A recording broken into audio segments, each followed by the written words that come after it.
What is good, everybody? Hello, hello, hello, hello. All right, we're going to dive right into this word today. This is one that is deep.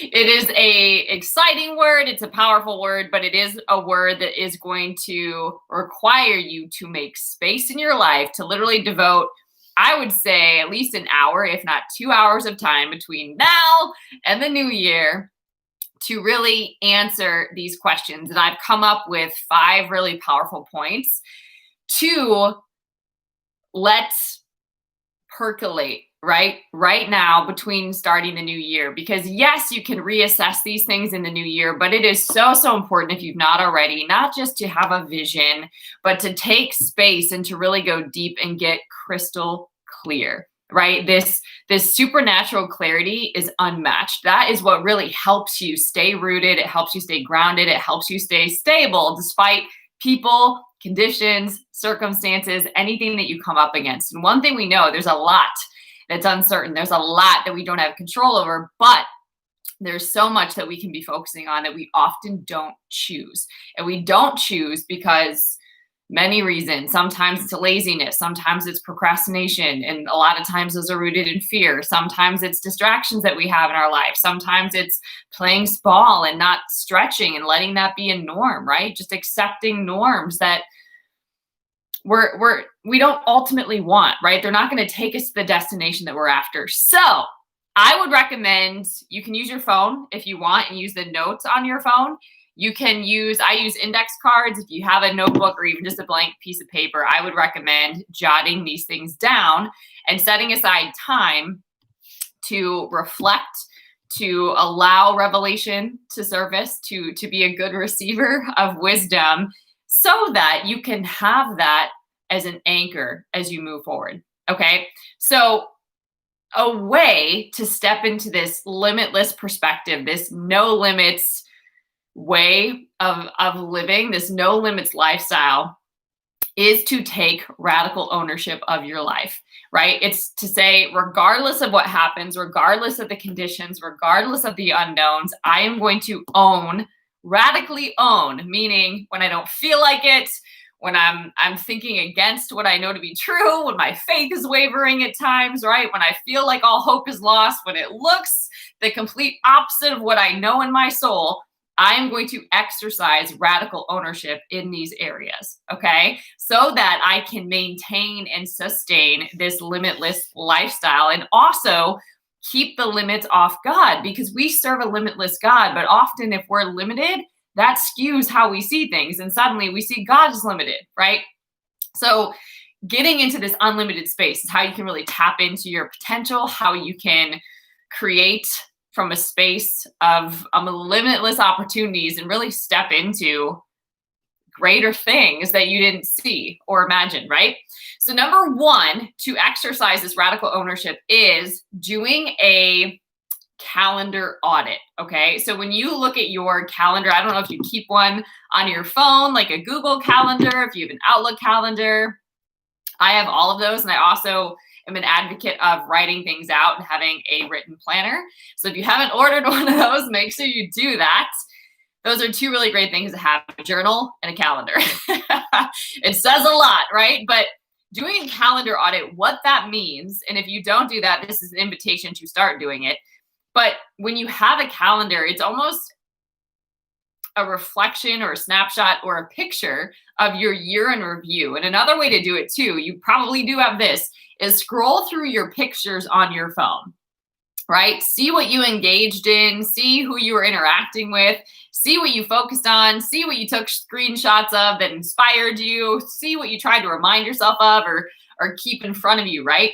What out of your calendar audit or out of your photos, right? Depending on where you're at, what actually fueled you? What brought life to you? What encouraged you? What built you up? What added value to you, right? Think about that. You can even make little notes about what those things were, some of your highlights, right? Now, think about the things, the people, the experiences that depleted you, that literally drained you or sucked life out of you? I know this seems intense, but it's so powerful. It's part of being radical, radical responsibility, radical ownership. It's part of being radical, right? To get real with yourself. What were things that were depleting you? Take a look at that. People, activities, investments, right? This is the hard truth, right? You really cannot move forward without an honest look at where you've been. You really cannot move forward without an honest look about where you've been. Okay. So where have you been? Again, what people were you interacting with? What activities did you engage in? What things did you invest in? Right. And think about it from the perspectives. There's two options. Either it added value and it fueled you and it brought you life and joy, right? Or it depleted you and sucked life out of you and brought you a lot of unrest. Okay. Now, were you learning and were you accountable? Okay. Think about that. What things did you invest in? Did you stretch yourself intentionally? Did you put things on your calendar, or did you look for ways that you could stretch and grow intentionally? So for example, I invested in several programs this year, whether it was I invested in my own coach, I invested in therapy to keep my mental health straight. I invested in coaching. I'm a coach, right? And coaching, I believe coaching and emotional management are the best tools to advance your life, right? To hold up a mirror and to advance your life. I personally do well when I have vision and clarity and accountability in my life, and my life is accelerated. I'm able to do so much more and take so much more action when I have that in my life. So I invested in that. I invested in two, three, at least 5 or 6 different programs to challenge me, to challenge my knowledge, to really get uncomfortable and grow and to stretch and to learn. I mean, think about that. What did you invest in? Were you learning and were you being held accountable, right? So I'm a leader, right? And I run my own business, and I also work in the nonprofit space, and I'm in ministry. So all of those require me to show up and lead, often without a lot of direction, right? So I need to continue to be growing if I'm going to bring value. So that is a huge thing for me, right? And then lastly, this is still part of number 1. What will you bring? Or let me say it this way. What will bring you to being where you're led to be, right? Like, what are the things that are going to help you get to where you see? With your eyes of faith, what are the things that will help you get there? So for example, for me, I know there was a season where I was quickly on the path. Like I was quickly approaching burnout. Like I was definitely on the path to it. But I was aware because I'd been at a low point before. And so I was fixed on not hitting a low place like that before or again. So I was very prayerful and intentional about that. And God brought me tools. Okay. So I started really changing my lifestyle habits in a greater way. Started changing my sleeping habits. I started changing my workout habits. I started changing my personal growth and personal development habits. I started changing my spiritual practices. I started changing everything that was legitimately within my control. Yes, it was uncomfortable. Yes, it stretched me, but it also helped me make these massive mindset shifts that I had to. It helped me transform from the inside out because I wasn't putting that on anybody else. I wasn't going to blame people. I wasn't going to blame circumstances or conditions, and I wasn't going to make excuses. I was going to work what God put in my hands, right? And I could do those things. And ultimately, it came down to making better choices, right? So if that meant getting up earlier, if that meant eating clean, if that meant doing meal prep, if that meant changing my workout routine, if that meant those things, right? I was going to do it. So that's an example of some of the things that would help me develop the foundation and keep me strong so that I could handle well what I was working, right? So whether that was in the career space and relationships and ministry, wherever it happened to be, I needed to be strong in order to show up for those things, and also to show up with the best of what I have, not from a deficit, right?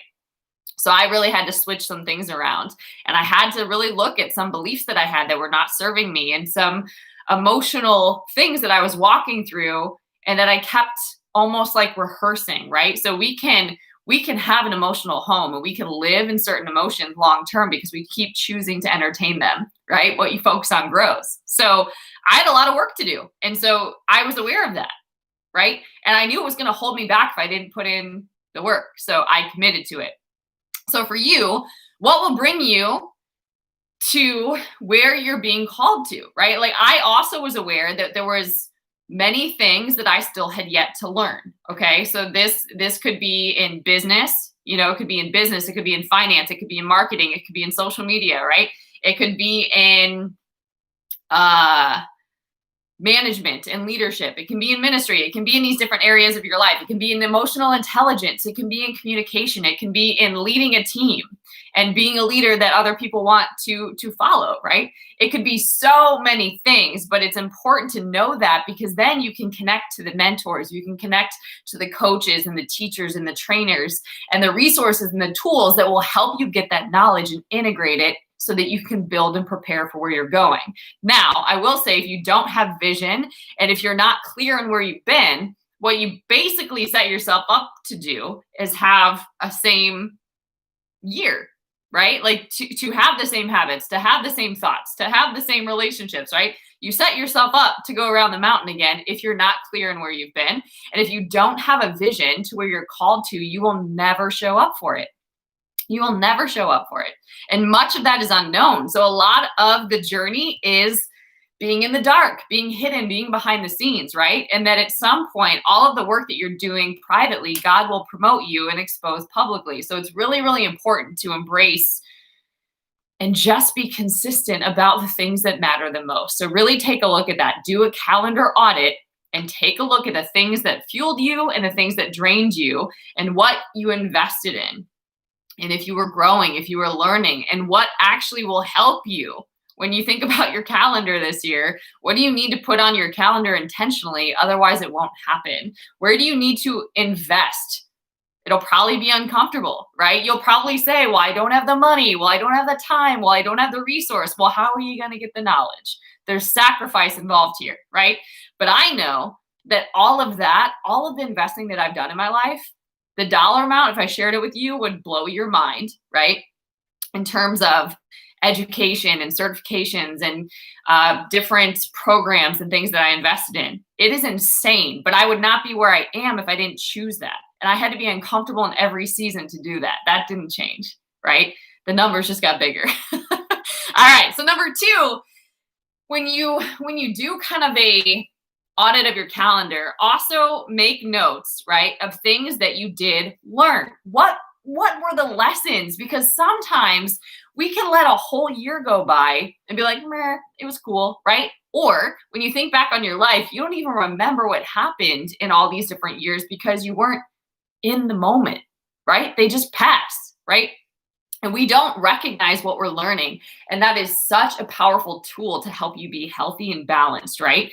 A lot of times it is so easy to focus on what's not working, what didn't go well, how we still don't have what we want, we don't have what we need, we should be here by now. It is so easy to get caught up in that. But it's a huge disservice because it doesn't highlight any of the lessons. It doesn't empower you, and it doesn't affirm what you did learn and how you did grow and how you are better, right? And how you arrived at a different place. Like, it totally diminishes that. So what did you learn?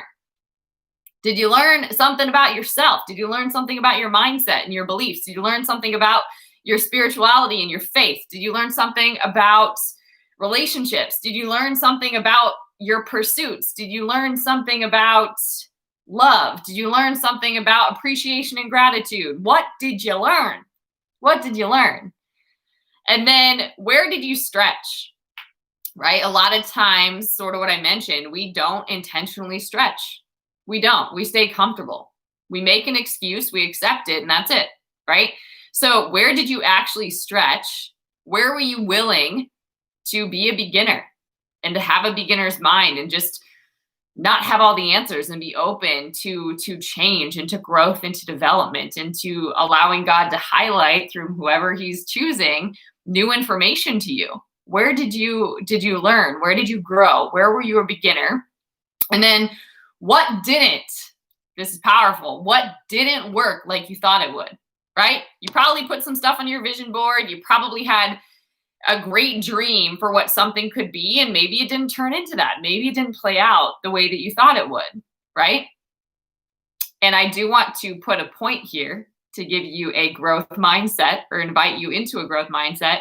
There's no failure, only feedback, okay? So just because something didn't play out or unfold the way that you thought it was supposed to, right?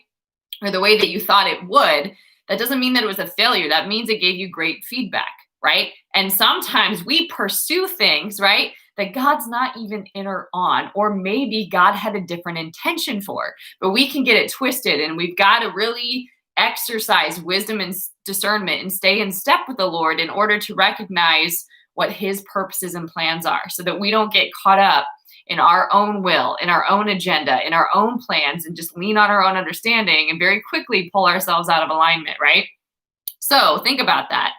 What didn't work like you thought it would? So for example, I think I've shared this in another video, but there was an opportunity that was presented to me. God in that season brought tools into my life for me to use to help me really clean up my personal development, my self-care, my mental health, all of that, right? Because when you are in industries and business and organizations and ministry and all of that, where you are required to constantly be pouring out, if you are not careful, you can quickly tap into overwhelm and frustration, which turns into anger, which turns into bitterness, which turns into resentment, which turns into judgment and comparison and a critical spirit and all sorts of other nasty stuff. So if you are not diligent in your own self-care and taking care of yourself and investing in what matters, that other stuff, you can get the wrong perspective, the wrong thought can take root in your heart, and it can bear yucky things. not the fruit of the spirit that you want to see in your life. So I was given tools. Tools were brought into my life, and I had a vision also for what a opportunity that was connected to these tools could be and what that could look like. And there was a part of that, though, that I felt like it was delivered with a warning, right? You are going to be, it's like the sheep, you are sheep among wolves. You're going to be put into a culture, into an atmosphere, into an environment that operates like this, with a lot of characteristics of the world. And you are coming in here, and your challenge is going to be to stay rooted and grounded and connected to what God's purposes and plans were. And eventually, a few years into working my new tools, I recognized that that's not the vehicle that God wants me to put extra time and energy into. He just wants me to work the tools. Okay. Now, because I was in step and I kept paying attention and I kept pulling out of that experience and letting wisdom come to me and just being open to, how do you want me to do this? What do you want me to do? Right? God used it to grow and develop me and expose me to a ton of learning and knowledge that I needed in my life. Right? But the original intention that I thought was connected to it or could be connected to it was not actually what God had for me. And if I got that twisted, right, then I wouldn't really receive the wisdom that God had for me, and I wouldn't take the tools and use them and apply them, right? And we can't really step into a new thing if we keep holding on to an old thing, even if it's an old vision. Okay? So it was really important for me to be asking God, what is your vision for this? How do you want me to use this? How is this going to be a part of my life? Is it going to be a part of my life anymore? And I think that it's important to be doing that with many things in our lives. But this was an example for me. I had a thought, I had an expectation of how this was going to unfold, but I kept getting the witness in my spirit, the nudge in my spirit, the guidance in my spirit that something was happening, and I didn't know what that was going to be. I literally had no other plan, right? But that started to happen, and God brought new teachers, God brought new things, God kept opening and unfolding this new vision. But if I clung to, again, that old one or the one that I thought it was, I would have missed it, and I wouldn't have done the work. So it's not, again, good, bad, right, or wrong.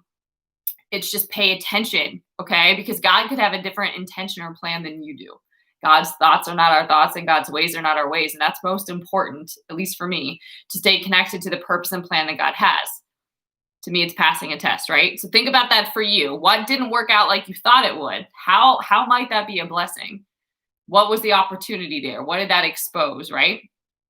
And there's no real failure, only feedback. Number 3, this is a big one. What did you want to do, but you didn't do? So for some reason, maybe you wanted to invest in something. Maybe you wanted to step into something. Maybe you wanted to start a new program, change your routine, something, right? Maybe you wanted to go back to school, whatever it is. Maybe you wanted to do something, but you didn't do it. What was that? Okay. So for me, I wanted to publish another book, and I really am sensitive to when I'm being led to write and when I'm not. And so for a majority, like at least the first portion of the year, I didn't have that in me. I could have forced it, but I know good content doesn't come from that. So I didn't force it, right? And so then the plan did come, right? Like when the time was right, I felt that anointing, right? To literally make the plan and start writing. And I finished the first draft before the end of the year. So I'm still on the plan to publish it. It's just not at the time that I thought, right? So it could be something like that. I also wanted to invest in a particular training, and I'm actually going to register for it tomorrow, right? So it's important to recognize what you want to do, but maybe you didn't do, right? So another thing is I wanted to travel, but I obviously couldn't. So I took that desire and I looked at it and I was like, okay, well, why did I want to travel? What was I looking for in that travel? And how can I travel in a way or give myself the benefit of that, right? So I did staycations, and I found different ways to expose myself to the value of that. Maybe getting a massage, or just different ways to relax and unwind and explore and get an adventure fix. So I found more creative ways to do that. I challenged myself to do that, right?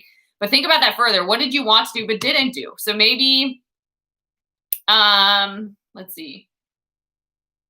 I wanted to launch a program and a course this year, but I felt that was something to launch at the start of next year. So I didn't do that this year because other things became priorities, whether it was podcast and content creation and getting really clear on the back end and systems and things, and just really taking some space to have all of those workings behind the scenes in place so that other stuff could have something to stand on, right? So what I'm sharing this for is that the things that you wanted to do but didn't do, maybe there's a reason why. Maybe the timing wasn't right. That's important to pay attention to.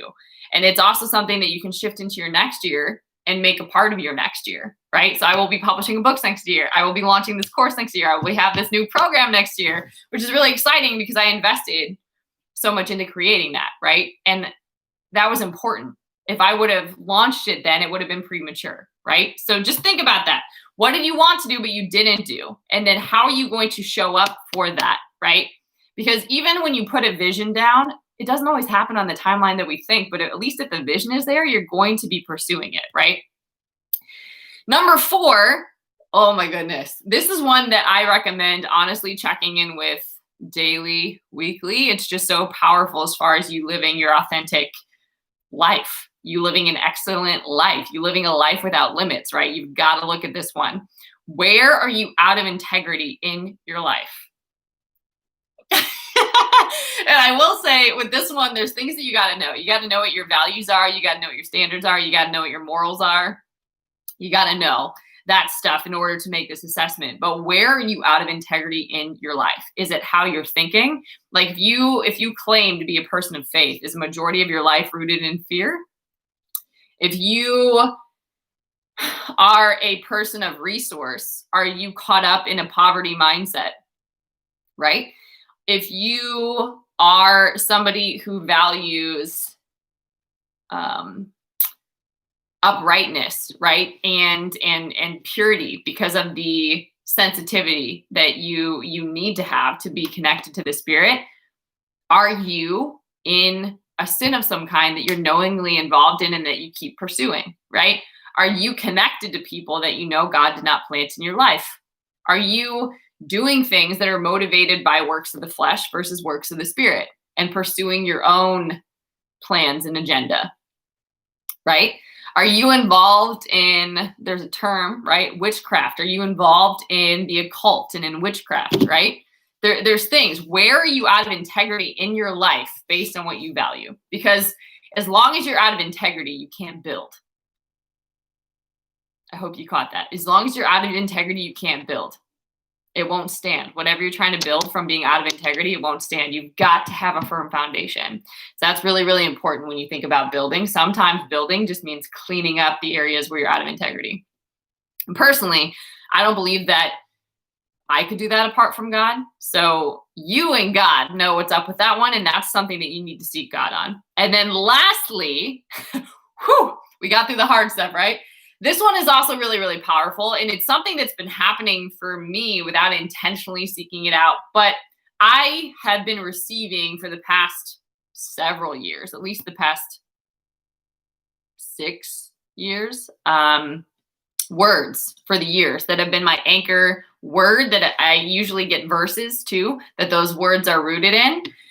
And that just informs how I'm going to show up for the year. Okay, so think about that. What are going to be words or scripture verses that are going to be your anchor to guide and to steward well your next year? Okay, because sometimes we just walk it out by faith. And what do we put our faith in? We put our faith in God. We put our faith in his promises, right? So I'll give you an example of some words that I've had in the past. One of them was abide. Okay, so I took the word abide, and at the time I'm like, what does this mean, right? And if you know the word, you know what it means, right? But it was a strategy. My way to get through the year was to abide in the Lord. Okay, so anytime I started abiding or making my home or focusing on many other things, I was not doing that anymore. So that was my anchor. That was what I kept coming back to. Another one was joy. And I thought that was going to be awesome, but it meant that it was going to be a year about so many things coming to kill, steal, and destroy my joy. So the real work was to not let that happen, right? Which I didn't realize. I was like, I'm going to have so many things to be joyful about, right? But what it trained me to do was to recognize that I do, regardless of what's happening, have so many things to be joyful about and to find my strength, right? The joy of the Lord is my strength. So anything else that I was putting my strength in could be moved. A lot of people are finding that out this year. Another one could be, I had radiant for this past year. Didn't know what that meant when that was first coming to me. So I started looking up verses on it, and it makes total sense to me now. The world was going to be dark and getting darker this year. Okay, so it was imperative to be the light and to fan the flame within and to be radiant, to look different, to invest in things that are different, right? To not binge watch the news, to not get caught up in fear, to not do what a majority of the world is going to do, right? Didn't recognize that at the time, but again, it was an anchor for what was coming. And so that's a lot of time what these verses are. So for this one, my recommendation, my invitation to you would be to be prayerful and ask God to give you a word. Ask God to give you scriptures that you can have in front of you. You can have them on index cards. You can throw them in your purse. You can put them on your mirror, on your refrigerator, just somewhere where you constantly see them, right? Some of the things that I'm realizing right now is that God leads in ways of pleasantness and peace, right? There can be an anointing of ease on everything that he gives you, right? It is God that gives us the ability to enjoy the work of our hands, right? And to establish our steps. And so what's more important to me, rather than what I would do in my normal self, or if I'm running the show, I would call all the shots. I would come up with my plan. I would come up with my vision, and I'd be like, yep, this is it. This is how it's going to go. And then I would figure out the ways that make sense logically of how it can unfold. But there's no faith in that.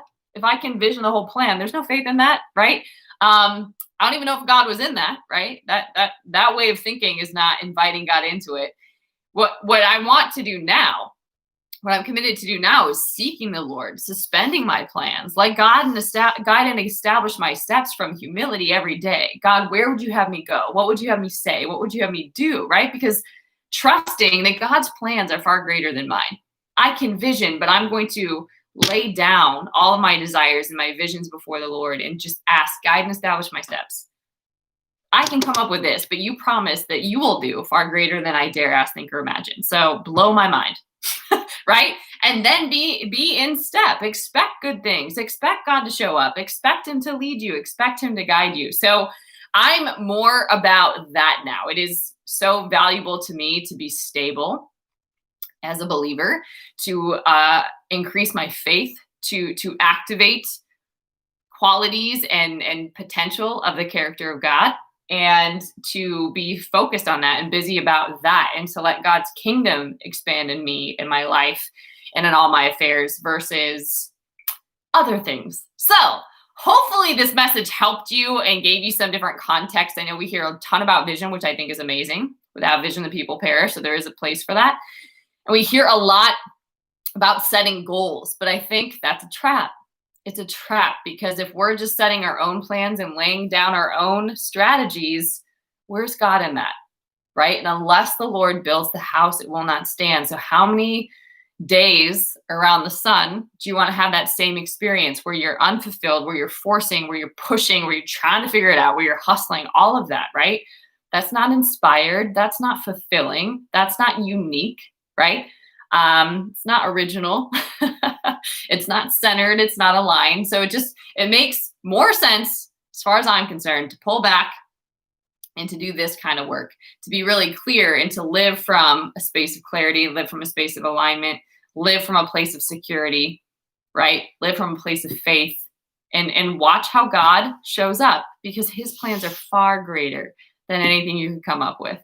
So I hope this message blessed you. The good news is those things that I mentioned are actually available now over on julianapage.com. So if you are interested in a self-mastery course, it's life-changing. I've been doing that know thyself, self-mastery work since I was a freshman in college, which is many years ago. So I've invested so many years in experiential education and growing and learning in this area. And I put that together into a 6-week course. So you can find that out over on julianapage.com. You can learn about it there. I also have coaching programs. It was so important to me to offer coaching from a spirit-led place and to help people live a spirit-led life and really know experientially, personally, what that means and what that looks like, so that the visions that we're casting, the goals that we're setting, it's not just by our own strength and by might, but by the Spirit, and how to really know that. So I've grown in ministry and in the prophetic and in so many different aspects to be able to offer this. So go check that out. If that's something that interests you, you can find it over on julianapage.com. If you haven't subscribed here, make sure that you do that. I come up with many inspired videos as they hit. So if you want to be the first to know when a new video comes out, make sure you subscribe. You can also tune into the Spirit-Filled Real Talk podcast. You can get it wherever you get your podcasts. Similar vibe, but it's really giving you practical wisdom. It's taking the truth of the word and giving you examples of how to practically apply that to your life. So I call it fitness for your soul. So if you want to tune into that, you can go subscribe to that podcast as well. And until next time, guys, stay blessed.